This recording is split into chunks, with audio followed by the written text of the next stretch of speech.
అందరికీ నమస్కారం.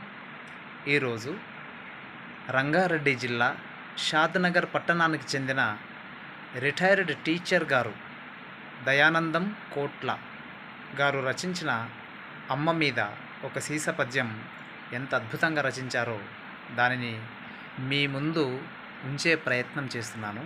విని ఆలకించండి. అంశం: ఆది గురువు అమ్మ. అందరికీ అమ్మే ఆది గురువు కదా, అందుకే. పెనవేసి నొప్పింప పేగు బంధముతోడ పురిటి నొప్పుల కోర్చు పొలతి ఎవరు.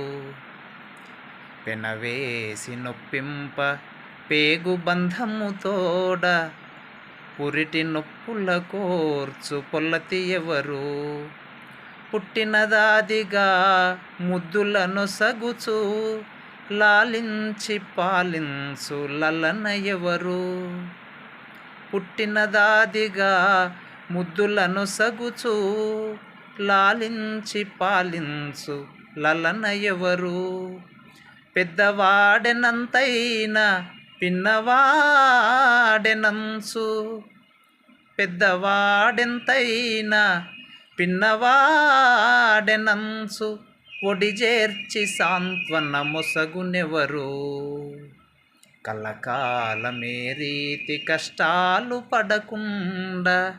కలకాలమే రీతి కష్టాలు పడకుండా దీవించి పంపెడు దేవతెవరు.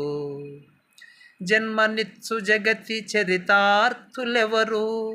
జన్మనిచ్చు జగతి చరితార్థులెవరు. త్యాగమందు మేటి తరుణి ఎవరు. కడుపు తీపి చూపి కరుణించునెవ్వరు. కడుపు తీపి చూపి కరుణించునెవ్వరు. ఆది గురువు భువిన అమ్మగాదే. ఆది గురువు భువిన అమ్మగాదే. ఆది గురువు అమ్మ అనే ఈ అంశం ఎంత అద్భుతమైనటువంటి పద్యమో సీస పద్యం చూడగానే ఎందుకో పాడాలనిపించింది. ధన్యవాదాలు. నేను మీ తలారి ఢాకన్న, అక్నాపూర్.